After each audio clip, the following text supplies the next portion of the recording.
자, 오늘은 이 부하게 되는 삶이란 제목으로 여러분하고 잠깐 말씀을 나누겠습니다. 저는 개인적으로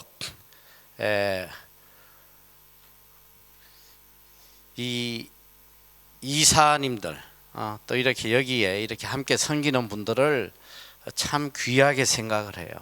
왜 그러냐면 요즘 제일 이 기독교의 문제점이 뭐냐면 믿음이 있노라 하면서 행함이 없어.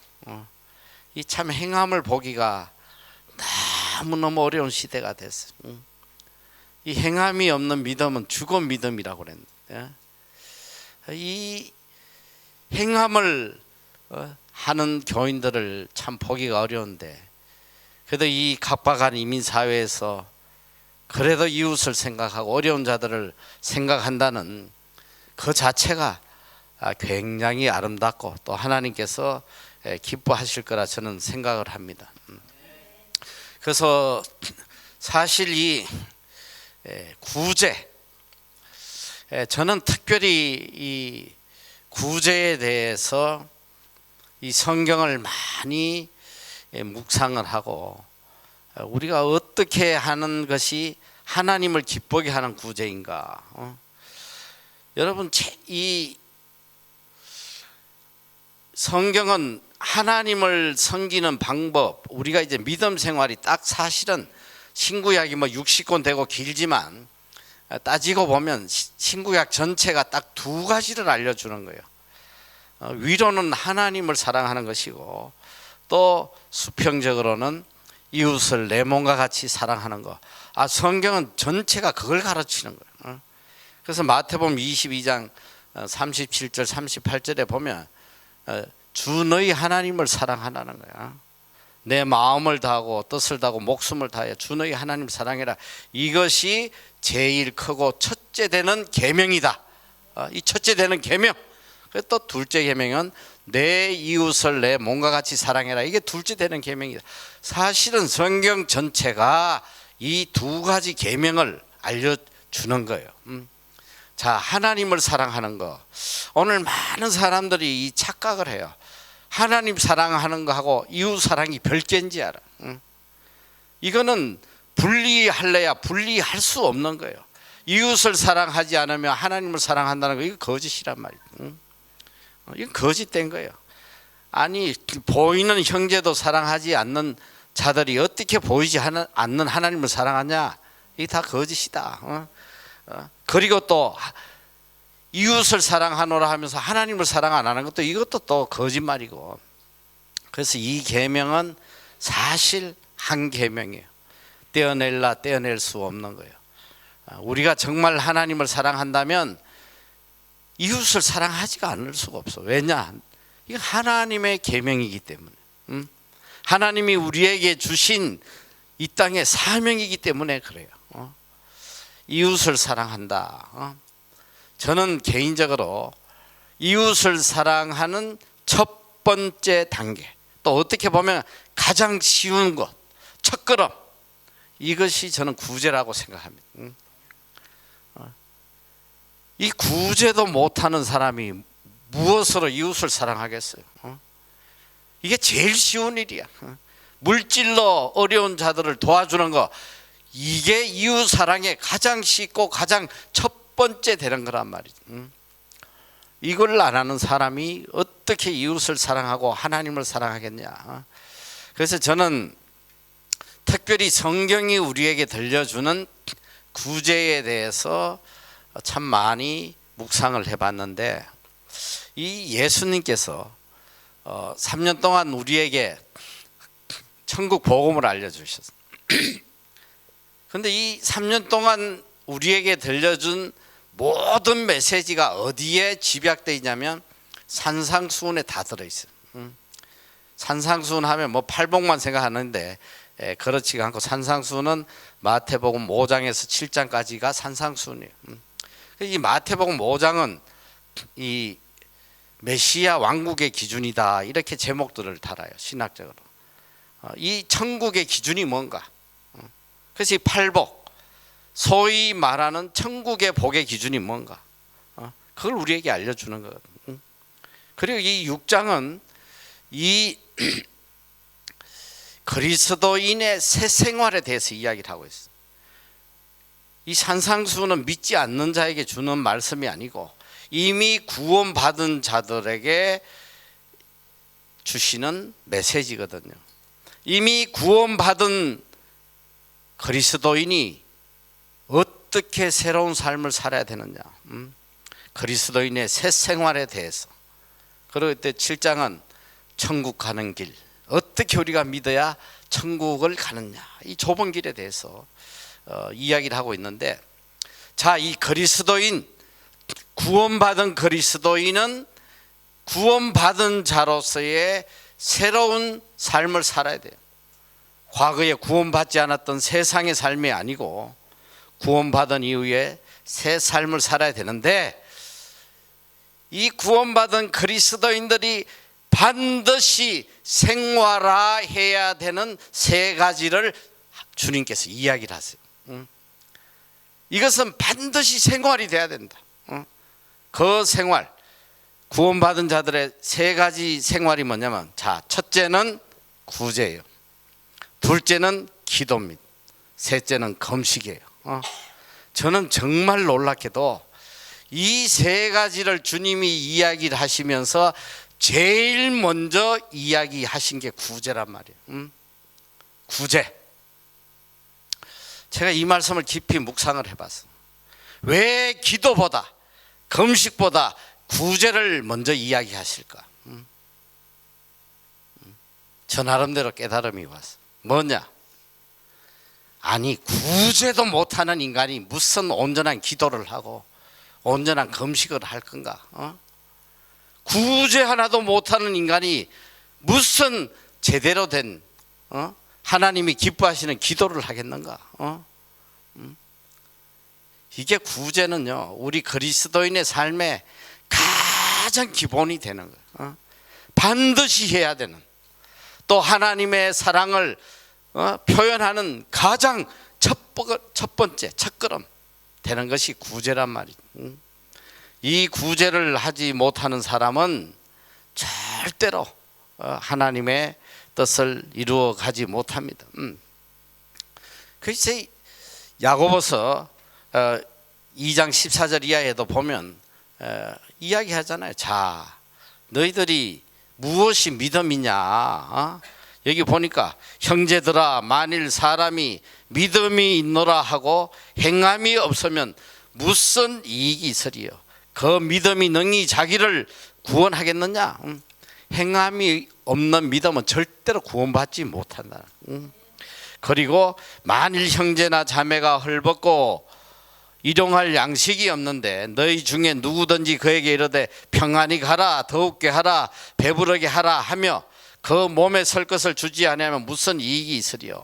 이와 같이 행함이 없는 믿음은 그 자체가 죽은 것이다. 이게 뭐냐면 구제하지 못하는 이런 믿음은 헛믿는다는 겁니다. 교회 아무리 열심히 나오고 기도하고 난리쳐도 이 믿음은 죽은 믿음이다. 이런 믿음으로 무슨 구원을 받겠느냐? 성경은 이걸 가르쳐 주는 거예요. 여러분, 제가 참 놀라운 성경 구절을 하나 제가 소개를 하는데, 여러분, 이게 선행이, 이 구제가 단순히 선을 행하는 한 어떤 행위에 불과한 게 아니에요. 이 구제는 놀랍게도 영생의 문제와 관련되어 있다는 거예요. 성경이 여러 곳에 나와요. 이 구제는 영생, 우리가 영생을 얻을 수 있느냐 없느냐의 문제란 말이죠. 자, 마태복음 19장 16절에서 22절까지. 자, 여러분이 너무나 잘 아는 말씀이에요. 어떤 사람이 주께 와서 가로되 선생님이여, 내가 무슨 선한 일을 하여야 영생을 얻으리까? 예수께서 가라사대 어찌하여 선한 일을 내게 묻느냐? 선한 이는 오직 한 분이시니라. 내가 생명에 들어가려면 계명들을 지켜라. 가로되 어느 계명이 오니까? 예수께서 가라사대 살인하지 말라, 간음하지 말라, 도적질하지 말라, 거짓 증거하지 말라, 내 부모를 공경하라, 내 이웃을 내 몸과 같이 사랑하라 하신 것이니라. 그 청년이 가로되 이 모든 것을 내가 지키었사오니 아직도 무엇이 부족하나이까? 예수께서 가라사대 내가 온전하고자 할진대 가서 내 소유를 팔아 가난한 자들을 주라. 그리하면 하늘의 보화가 내게 있으리라. 그리고 와서 나를 쫓으라 하시니 그 청년이 재물이 많으므로 이 말씀을 듣고 근심하며 가니라. 영생의 문제를 물으러 왔는데 어떻게 해야지 제가 영생을 얻겠습니까? 했더니 주님께서 네 가진 것을 팔아서 가난한 자들에게 나눠줘라, 구제하라는 거예요. 이것이 영생의 길이다. 오늘 우리가 깊이 생각을 해야 돼요. 자, 뭐 우리가 알잖아요. 행함으로 우리가 구원받지 않는다는 거. 오직 예수 그리스도의 믿음으로, 오직 믿음으로 우리가 구원 얻는다는 거. 그건 맞는 말이에요. 믿음 없이는 절대로 구원받지 못해. 그러나 이 구원을 받을 만한 믿음이 도대체 뭐냐 이 소리야. 행함이 없는 믿음, 열매가 없는 믿음, 이거는 죽은 믿음이다.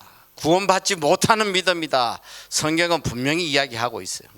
적어도 내가 구원받을 만한 믿음이 있는 사람이라면 그 믿음에 당연히 행함이 포함되어 있는 믿음이죠. 오늘 우리는 이 구제가 얼마나 하나님이 기뻐하시고, 또 이 구제는 해도 되고 안 해도 되는 게 아니야. 머스트, 반드시 구제하라. 구약부터 뭐 신약까지 끝도 없이 우리에게 명령하시는 하나님의 말씀이에요. 반드시 구제할지라. 구제해야 됩니다. 이것은 해도 되고 안 해도 되는 그런 것이 아니라 하나님이 우리에게 주신 의무이고 사명이고, 또 이 구제는 하나님께서 우리에게 복을 주시기 위한 축복의 통로가 된다는 거. 오늘 본문의 말씀대로 헛터 구제하여도 더욱 부하게 되는 일이 있나니 과도히 아껴도 가난하게 될 뿐이요. 구제를 좋아하는 자는 풍족하여 질 것이요 남을 윤택하게 자는 윤택하여 지리라. 제가 오늘 여러분들에게 꼭 들려주고 싶은 건 뭐냐면 구제.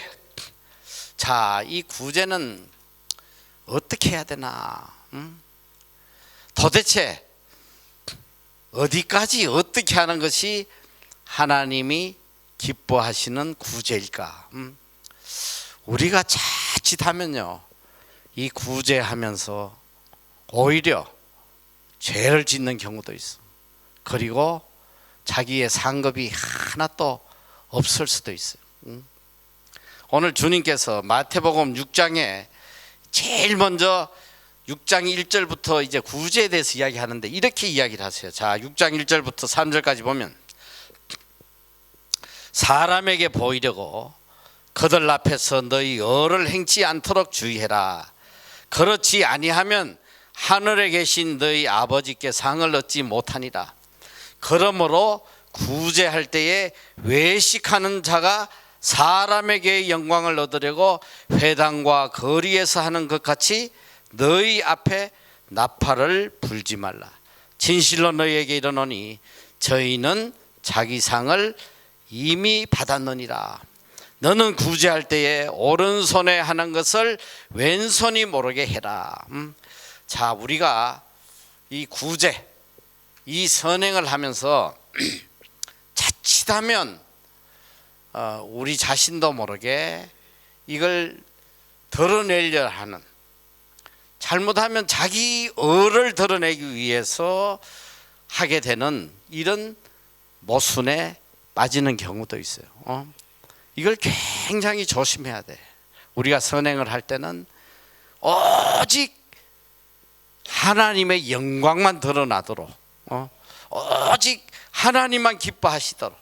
그러니까 모든 목적과 모든 과정과 모든 것들이 오직 하나님만 영광 받으시도록 우리가 이걸 해야 되고, 그 다음에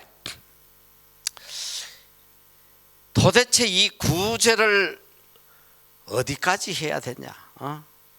근데 자칫하다 보면 이 구제를 생색만 내고 끝나는 경우가 있어요. 뭐 이 정도면 되지 않겠어? 이렇게 하고 생색만 내는 경우도 있단 말이지. 오늘 여러분들에게는 참 이게 기쁨이 될지 짐이 될지 모르겠으나 저는 이게 하나님의 말씀이기 때문에 여러분들에게 요거는 꼭 내가 증거를 해드려야겠다 생각이 들어요. 자, 여러분, 구제를 어느 정도 해야 될까요? 혹시 여기 답할 수 있는 분 계신가요? 구제를 어느 정도 해야 될까요? 참 어려운 질문인데, 이제 제 살아온 삶을 이야기를 여러분들에게 해드리는 거예요. 자, 구제 한 10분의 1 정도 하면 많이 할까? 이 성경에 보면 누가복음 12장 33절에 보면 너희 소유를 팔아 구제하여 낡아지지 아니하는 주머니를 만들라. 곧 하늘에 둔 바 담이 없는 보물이니 거기는 도적도 가까이 하는 일이 없고 좀도 먹는 일이 없느니라. 자, 너희 소유를 팔아서 구제해라. 근데 우리는 대체로 구제를 어느 정도 하냐면 내 쓰고 남은 돈 중에 조금 여윳돈, 뭐 여윳돈을 다 한다면 이 사람도 대단한 사람이에요. 제가 볼 때 여윳돈을 다 구제하는 사람 찾기 어려워요. 그 여윳돈 중에 내 세계 여행 갈 거 빼고 또 나 즐길 것 좀 빼놓고 뭐 요 정도, 요거 뭐 있어도 살고 없어도 살고 뭐 아이 이 정도 하지 뭐. 사실 뭐 이렇게 하는 사람도 찾기는 그렇게 쉽지 않아요. 그런데 중요한 건 뭐냐면 하나님께서 우리에게 구제를 하는데 어디까지 하라고 했냐? 너희 소유를 팔기까지 구제해라. 뭐 이 말씀은 저는 이렇게 좀 해석을 하고 싶어요. 내가 가진 모든 걸 다 팔아가지고 다 구제해버리면 나는 노숙자 되는 거 아니에요. 뭐 그런 의미라고 저는 생각하진 않아. 그 어떻게 저는 받아들이냐면 그냥 내 삶을 살 수 있을 정도, 그냥 그 정도, 가장 평범하게 살 수 있는 정도 외에는 다 그냥 나누라. 그러니까 성경에 보면 너희가 두 벌 옷을 가지지 마라. 두 벌 옷이 있으면 옷없는 이웃을 생각하라는 거예요. 구제라는 건 뭐냐면 구제의 대상이 곧 내 자신이 돼야 돼. 내가 저런 처지에 있을 때 과연 내가 무엇이 필요할까? 입장을 바꿨어. 우리가 뭐 이 말씀대로 다 살아가기는 뭐 사실 불가능하지만 최소한 우리의 마음 속에 내가 어떤 마음으로 어느 정도까지 이웃을 생각하고 이들을 도와야 되느냐, 이건 우리가 깊이 생각을 해야 돼요. 제가 왜 이런 말씀을 여러분들에게 드리냐면 여러분 구제는 축복의 통로라고 그랬잖아요. 이 성경에는 정말 놀라운 영적 계산법이 있어요. 저는 이 말씀이 너무너무 소망이 되는 거예요. 이 말씀이 뭐냐? 고린도서 9장 6절이에요. 이것이 곧 적게 심는 자는 적게 거두고 많이 심는 자는 많이 거둔다 하는 말이로다. 자, 심는다는 거면, 자, 우리가 하나님의 뜻에 따라 사용하는 것이 이게 다 심는 거예요.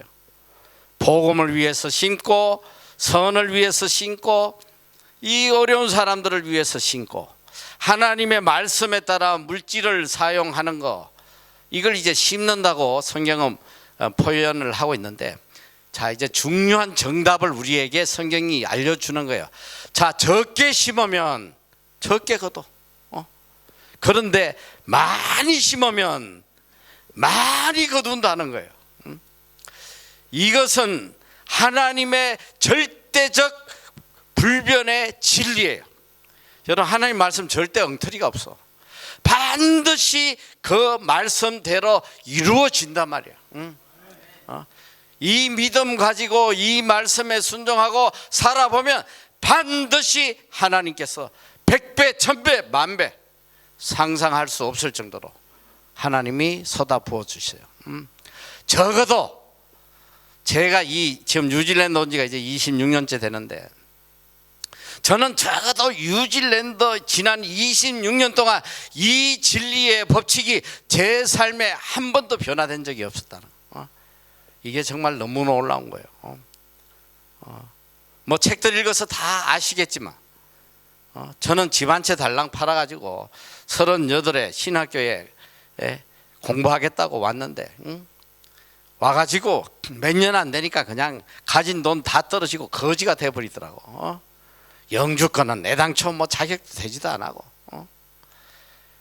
이제는 집세 낼 돈이 없어가지고 계속 제 머릿속에 이걸 누구한테 좀 돈을 빌려올까, 최소한 5천만 원 어디서 빌려와야 되는데 이걸 어디 가서 빌리나.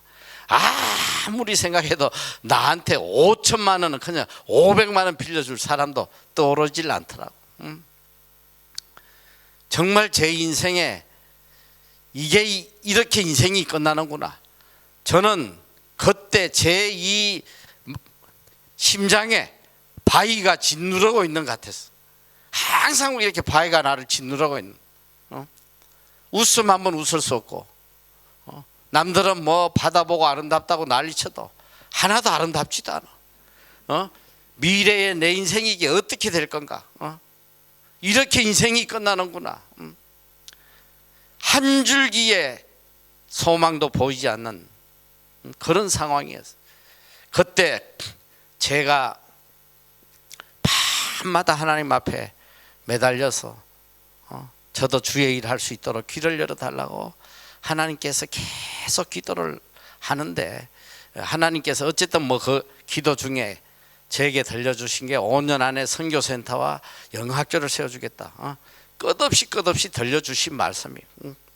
제가 처음에는 그걸 받아들이지 못하다가 어느 순간에 가서는 이게 하나님 주신 말씀이구나 하고 입으로 시인을 했어.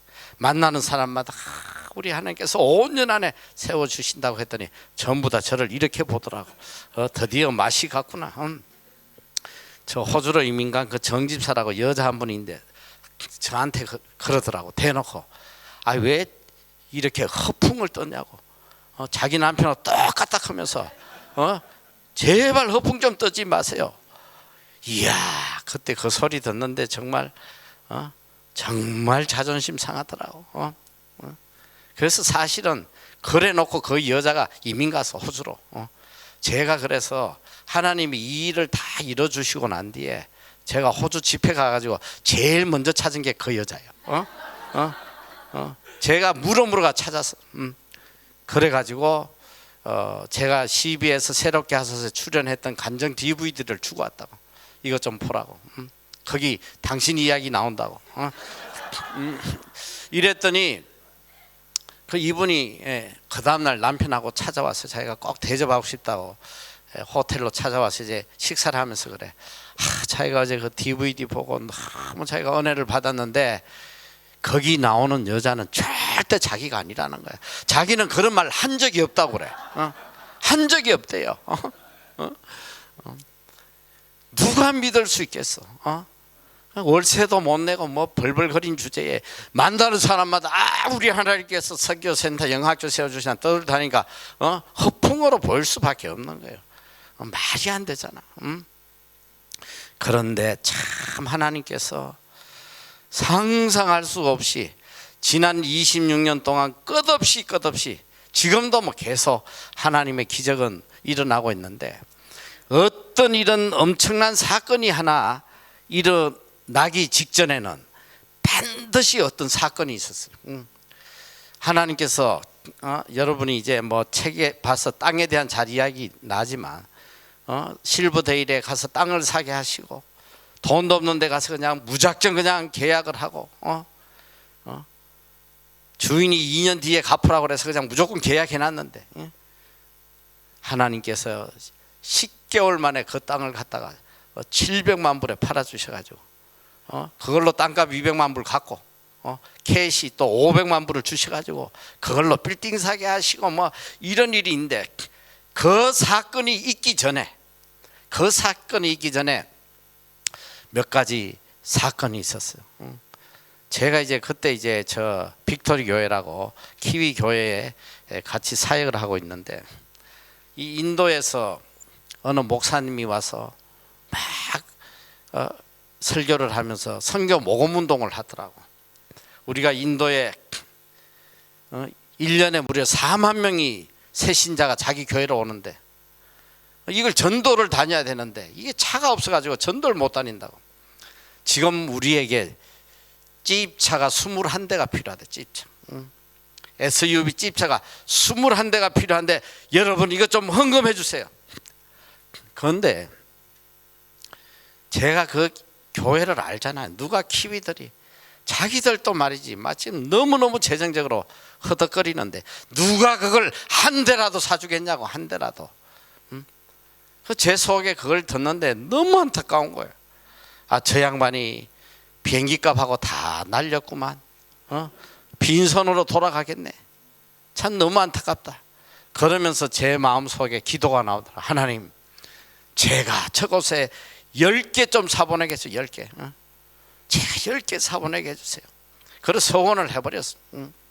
그러고 난 뒤에 하나님께서 이제 제가 이제 이 키위 학교에 이제 일을 하면서 한국의 아이들을 데려다가 이렇게 연수를 시키고 하는데, 갑자기 그렇게 CBS 방송국하고 일을 하게 되면서 목돈들이 좀 생겼어.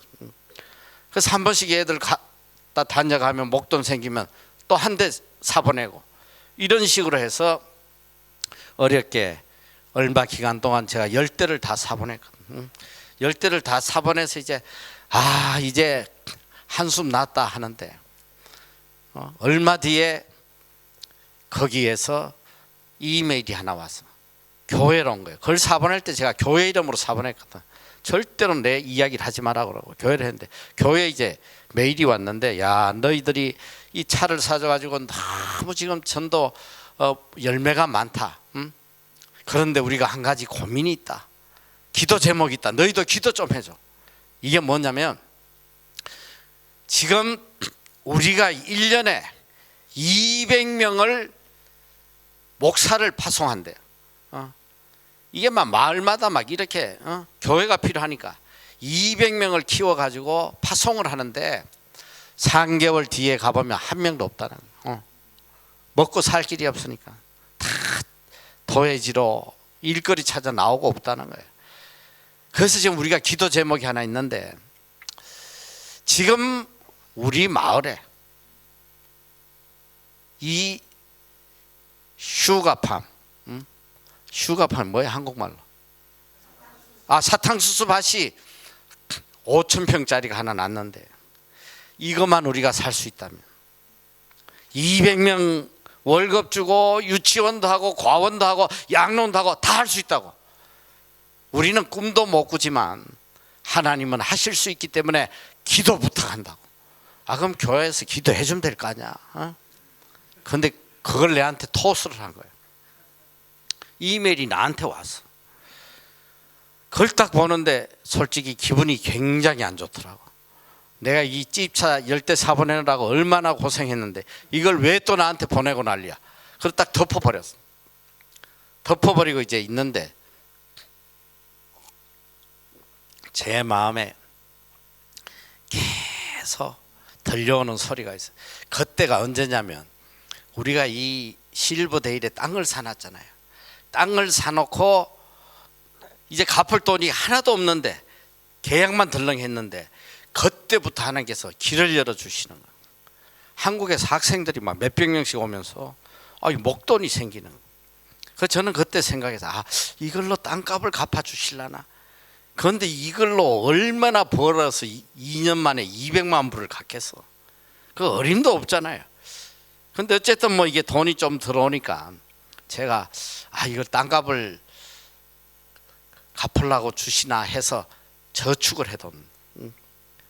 갑자기 이게 사탕수수밭이 나타나가지고 그래서 돌려보냈는데 계속 제 마음에 들려오는 소리가 뭐냐면 야, 너 통장에 돈 있잖아. 통장에 돈 있잖아요.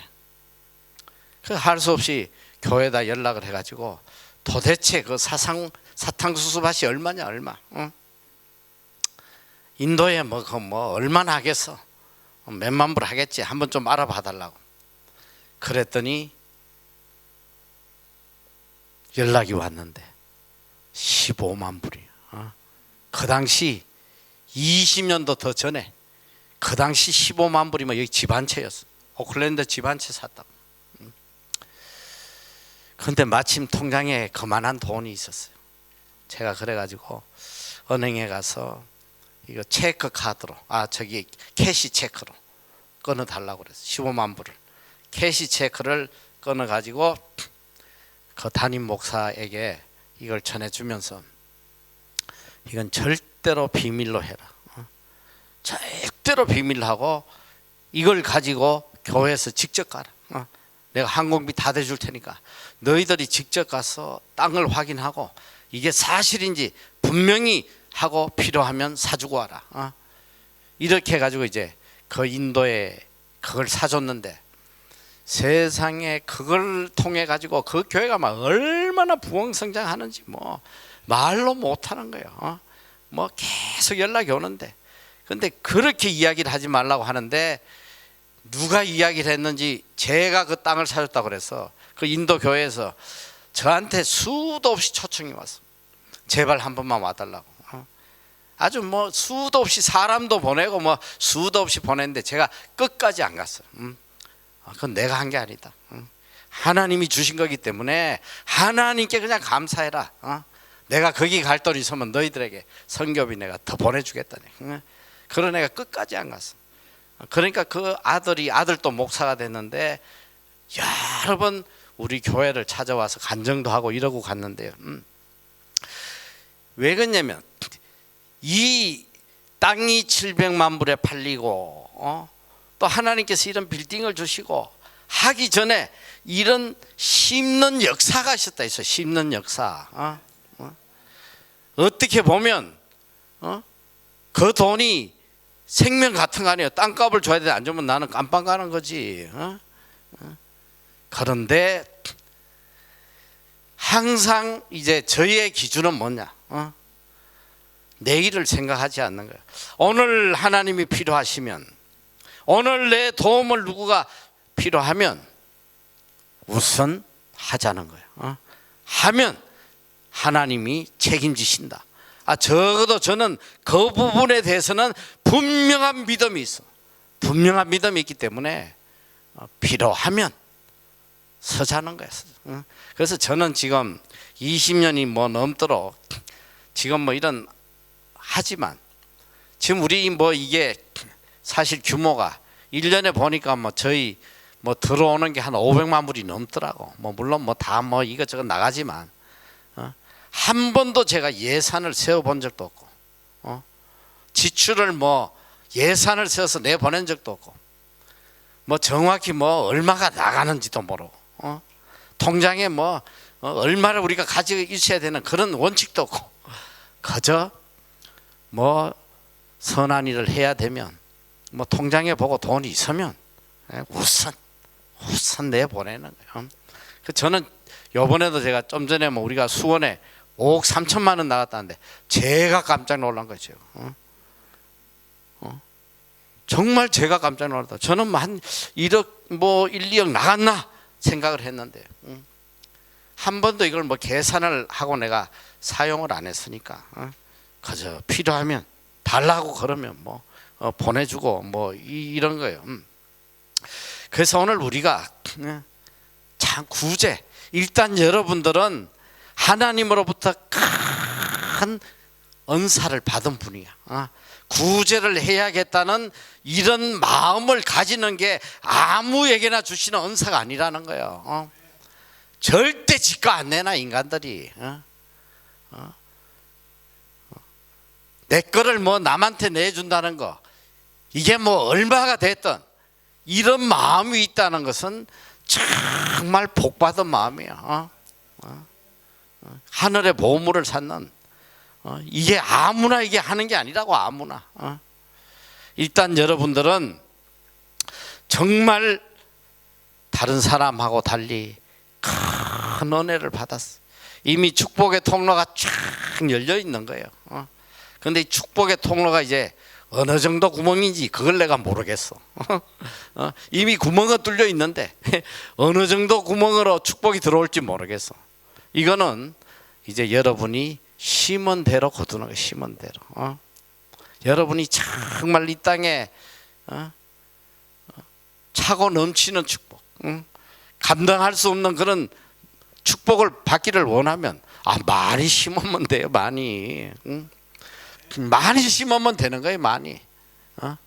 내 쓸 거 뭐 다 쓰고 남는 뭐 찌꺼기 뭐 몇 푼 구제하는 거, 이거 뭐 그렇게 아름답다고 저는 생각하지 않아. 물론 안 하는 사람보다 100배 낫지만 하나님이 원하시는 구제라는 것은 오늘 성경에 뭐 여러 곳에 나와요. 너희 소유를 팔아서 하라는 거야. 너희 소유를. 이건 다른 말로 이야기하면 네 설 것 좀 서지 말고, 절길 것 좀 절기지 말고, 좀 아껴서 내 이웃, 불쌍한 이웃들과 함께 나누라는 거예요. 여러분이 구제를 하려면 제일 필요한 게 첫째가 절제예요. 절제. 누릴 거 다 누리고 절대 구제 못해. 여러분이 설 거를 반으로 쪼개면 반을 도울 수 있는 거예요. 그렇다고 뭐 노숙자 같이 살라는 게 아니야. 제가 볼 때 하나님께서 그냥 평균 정도, 에버리 정도만 살아도 하나님께서 뭐 별로 야단치시지 않을 것 같아. 아껴보세요. 제가 이제 뭐 이 나라에서 내가 옷을 안 사 입는데 일단은 뭐 팔이 안 맞으니까 안 사 입어요. 그래서 한국 가서 이제 참 이런 이야기를 하기가 뭐 꼭 자기를 드러내나 뭐 이렇게 들릴 수도 있는데, 여러분들에게 이 살아가는 비결을 제가 좀 나누기 위해서 말씀을 드리는데, 한국 가면요, 이 백화점 가서 양복 사고 하면 보통 뭐 4, 50만 원 기본이더라고. 웬만한 거는. 그런데 우리 동네에 그 명품 매장이 하나 있어. 그 이름 뭐지? 여기 있는데. 여기 있는? 파클랜드. 이건 또 다른 거네. 이것도 뭐 그런 비슷한 게 하나 있더라고. 그 파클랜드 굉장히 명품 아니야? 뭐 누가 그랬더니 막 웃더라고. 그 명품 아니라고. 그런데 어쨌든 뭐 그것도 비싸 보니까 신상품 뭐 4, 50만 원씩 다 해요. 근데 해필 또 거기 보면 그걸 지나가면 이제 그 강림 수도원이 있어서 제가 늘 그 기도하러 가는데, 갔다 내려오면 이 어떤 날 그 앞에 매장 앞에 이렇게 천막을 쳐놔요. 세일을 할 때가 있더라고. 쫙 이렇게 계절 지난 것들 뭐 이렇게 사이즈 안 맞는 것들 뭐 내놓은데, 이건 충격적이에요. 양복 한 벌이 4만 원밖에 안 해요. 4만 원이면 사 입어. 저는 주로 사람들이 대체로 뭐 자기 몸에 옷을 맞추지만 저는 대체로 몸을 옷에다 맞춰요. 그냥 뭐 웬만큼 크면 그냥 크든 작든 그냥 대충 그냥 입을만 하면 그냥 사 입는단 말이죠. 제가 이제 한번 겨울에 한국에 집회를 나갔는데 이게 뭐 그 겨울옷이 없어가지고 우리 그 동서 뭐 이런 잠바를 빌려 입고 뭐 다니고 자꾸 이러니까 우리 집 사람이 그래요. 제발 좀 너무 추접하게 다니지 말라고 말이지. 그래도 옷 하나는 좀 제대로 사 입어야지. 나이가 몇 살인데 이러고 다니냐고 해가지고 강제로 끌고 저를 우리 그 AK 백화점이 있어 분당에. 거기를 가서 이제 이 검은 이렇게 반코트를 하나 데려가서 입어보라고 그래요. 그 언뜻 이렇게 보니까 뭐 가격이 괜찮아 보여. 45,000원인가 그래서. 그래가지고 입어보니까 맞아요. 그래서 그래 그럼 뭐 내가 이거 한 벌 사지 뭐 이러고 이제 잘 봤더니 45만 원이야. 그래가지고 제가 무슨 옷 하나 사는데 45만 원 쓰냐고 막 치우라고 그냥. 그러고 와버렸어. 그냥 와버렸는데, 그리고 그 다음 날인가 이 산에 이제 기도원에 가서 기도를 하고 내려오는데 그 가게 앞에 뭐가 반코트 같은 게 쫙 걸려 있는 거예요. 그래서 혹시나 해가지고 제가 차를 세우고 가봤더니 똑같은 반코트가 쟤한테 딱 맞는 게 있어. 그런데 이게 더 좋아. 이거는 또 털모자까지 달려가지고 뺐다 꼽았다 하는 거야. 세상에 이게 얼마냐? 4만 원. 4만 원이야. 제가 그 바로 사가지고 우리 집사람한테 보라고. 이게 훨씬 좋지 않냐? 털모자도 있고 말이지. 여러분, 제가 왜 이야기하냐? 자, 45만 원짜리를 4만 원에 사면 최소 40만 원은 어려운 자들에게 나눌 수 있단 말이지. 우리가 이렇게 조금만 지혜롭게 살면요 정말 돈 엄청나게 아껴요. 제가 뭐 여기 와가지고 지금까지 차는 제가 항상 좀 큼직한 차를 타요. 벤저 타고 뭐 렉서스 타고, 이제 뭐 남들이 보면 야 뭐 돈 많은 목사니까 확실히 고급차 타는구나 이러지만, 저는 뭐 지금까지 다 중고차를 타는데, 중고차인데 정말 몇만 불밖에 안 해. 요 근래 제가 제일 참 비싼 벤츠를 하나 샀는데 저게 새 차가 38만 불인가 그래요. 그런데 참 하나님께서 이게 죽어도 제가 새 차를 안 사니까 이 중고차를 새 차 같은 걸 주시는데 아유 이번에도 그 뭐 아우디인지 뭔지 하나 옛날 타던 차를 주고 뭐 그 뭐 38,000원 만불인가 38,000원 해가지고 이렇게 바꿨는데, 이게 막 오일이 얼마나 새는지 막 그냥 그래가지고 한 1, 2년 타다가 도저히 안 되겠다 해가지고 마침 이 벤저가 하나 떠길래 우리 아들이 그걸 바꿨어. 가서 트레이드를 했는데 이야 놀랍게도 그 똥차를 34,000원에 쳐주는 거예요. 그래가지고 이게 6만 얼마인가 뭐 그런데 한 2만 불 정도, 2만 불인가 얼마 더 내니까 바꿔주는 거예요. 그래가지고 막 너무 기뻐가지고 이제 참 이게 재밌는 이야기인데, 그래가지고 이제 거기서 청소를 다 해주고 찾아오라고 그래가지고 이제 기쁜 마음으로 이제 차를 가지러 가는데, 모터웨이에 이제 다 가는데 그 상점에서 전화가 왔더라고.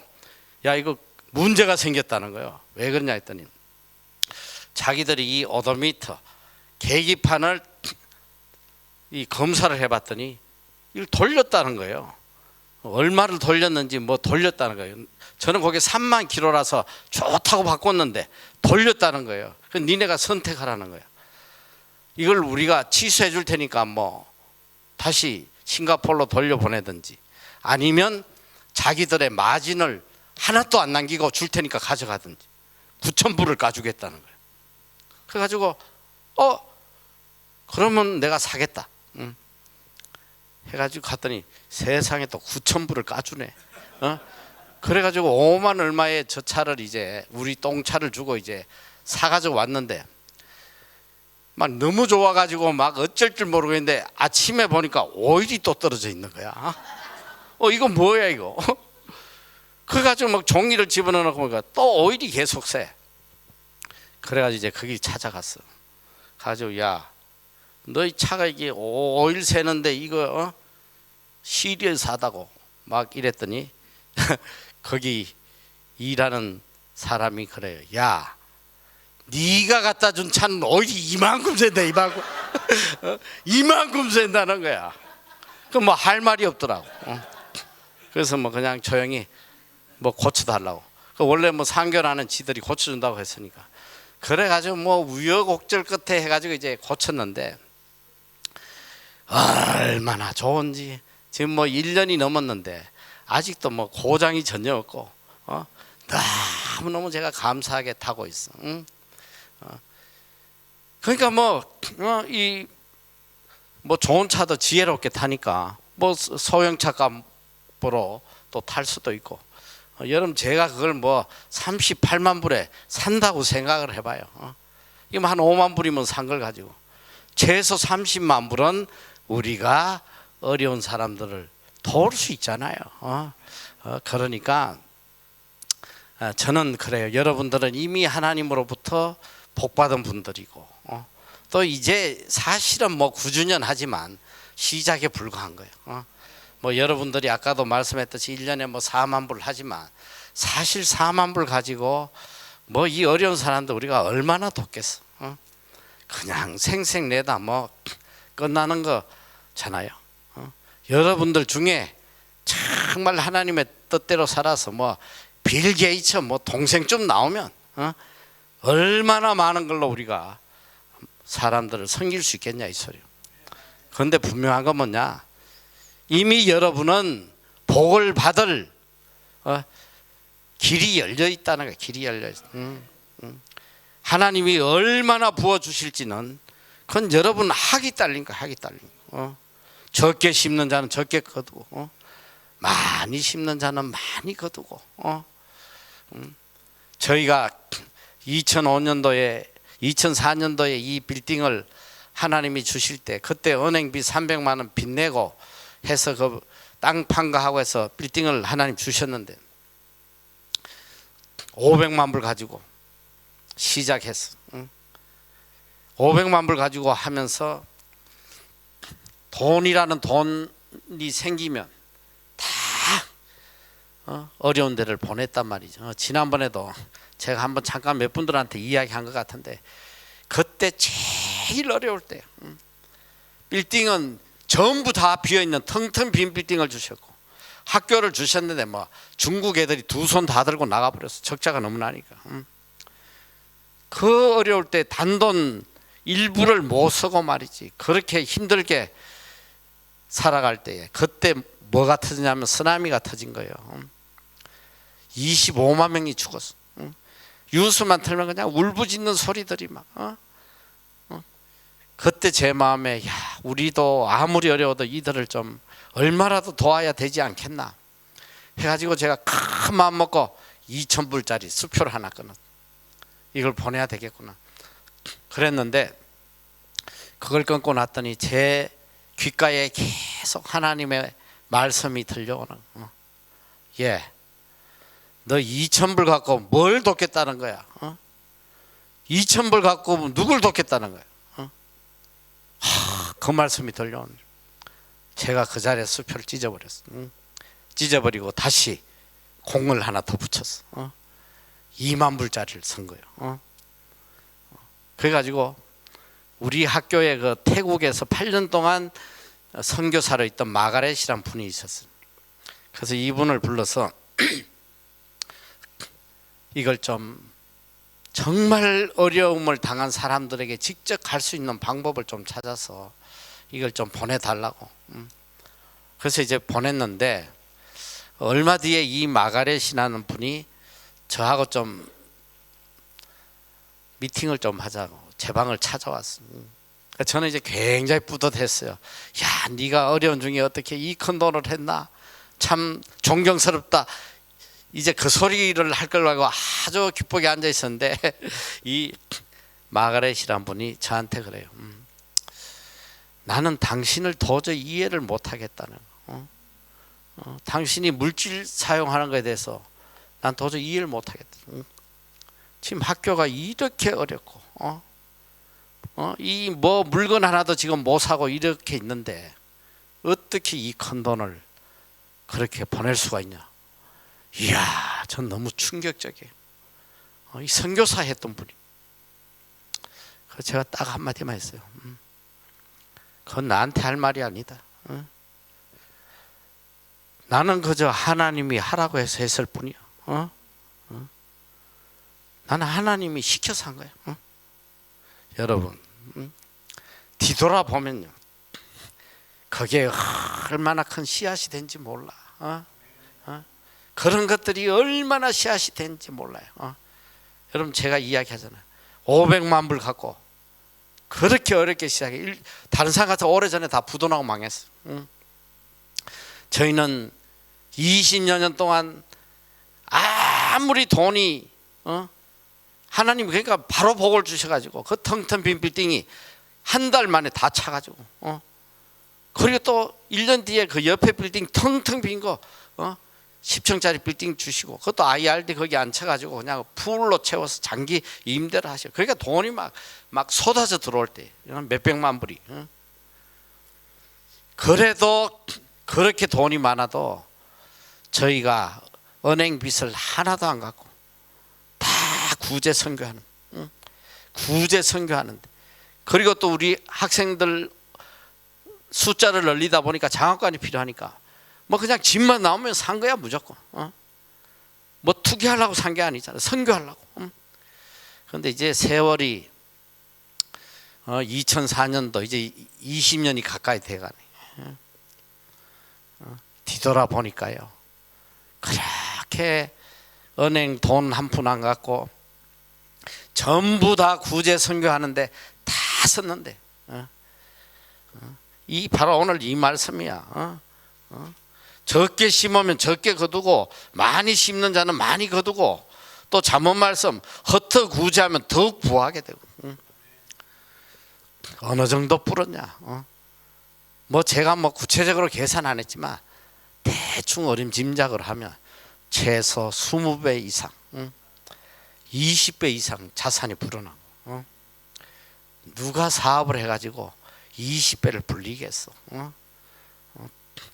이게 우리 하나님이 하신단 말이야. 하나님 살아 계시잖아요. 하나님은 능치 못함이 없어. 그래서 우리 빌딩에 와서 보시면 사방에 붙은 게 with God nothing is impossible이야. 하나님이 함께 하시면 능치 못할 일이 있다. 첫째는 우리가 이 하나님의 말씀을 전적 신뢰해야 돼. 100% 믿어야 돼요. 흩어 구제하면 더욱 부하게 해주시고, 많이 심으면 많이 거두게 해주시고, 차고 넘치게 해주신다는데, 여러분 이 물질에 자유하는 것만큼 이게 복이 있으면 이게 얼마나 큰 복이에요. 물질에 자유할 수 있다는 거. 내가 도우고 싶을 때 돕고, 내가 서고 싶을 때 서고, 얼마나 이게 복인지 몰라. 저는 뉴질랜드에 와가지고 나이 40대 가지고 신학하면서 가진 돈 다 까먹고 어떻게든 이 차 기름값이라도 구해 보려고 아르바이트 해보려니까 다 늙으면 뭐 사람을 뭐 누가 아르바이트 자리를 줘요.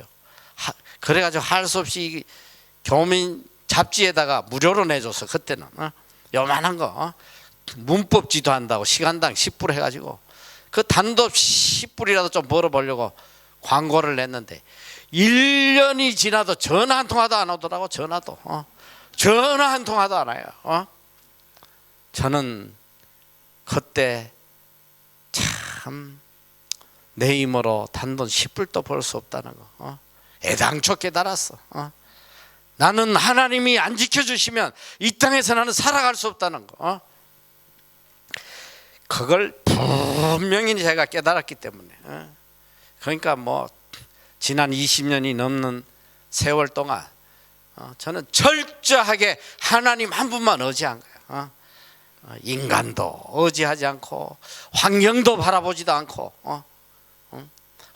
오직 하나님 한 분, 그리고 하나님 뜻대로 하나님 기뻐하신 대로 오직 그게 제 삶의 이게 방향이고 이게 또 제 삶의 목적이고 그러니까 환경 볼 필요도 없어요. 뭐 지금 코로나로 죽니 사니 뭐 하나도 중요하지 않아. 왜 그러냐? 역사를 주관하시는 분이 하나님이시오. 환난 중에 건져서 우리를 영화롭게 하시는 분이 하나님이시라고. 오히려 이 환난이 우리에게 더 큰 복이 되고 영광이 된단 말이에요. 그러니까 어떤 순간에도 하나님 바라보고 하나님 말씀 절대적으로 신뢰하고 또 하나님이 기뻐하시면 그냥, 그래서 저는 그래요. 크리스찬은 단순 무식해야 된다. 단순해야 돼. 생각이 복잡하면 안 돼. 그냥 그저 하나님이 하나면 아멘. 이 단순해야 돼. 그리고 또 무식해야 돼요.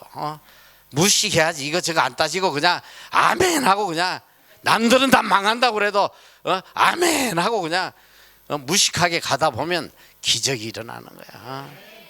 기적이 일어나는 거예요. 제가 하는 일 보고 다 미쳤다고 그래서 다 미쳤다고. 빌딩 살 때도 미쳤다고 그러고 그 옆에 텅텅 빈 그냥 IRD 빌딩 살 때도 다 미쳤다고 그러고 평생 미쳐 사는 거야. 하나님께. 하나님 말씀에 미쳤어. 하나님의 뜻이면. 그러니까 이 쪼부라는 이 눈꽃만한 이 인간의 머리로 하나님을 이해하려고 하지 말란 말이야. 여러분 스마트폰, 인간이 만든 이 스마트폰 하나 제대로 이해하냐고. 이해는 그냥 사용법도 모르잖아 지금. 몇 프로 사용할 것 같아? 내가 볼 때는 5% 사용하면 천재야 천재. 이게 뭔 사진을 찍으니까 그냥 한국에 그냥 1초 만에 날아가고. 여러분 이해가 되냐고. 안 되잖아요. 인간이 만든 이거 하나도 이해 못하면서 어떻게 하나님을 이해하려고 하겠어. 그러니까 무식하게 그냥 무조건 말씀이면 아멘, 죽으면 죽으리다.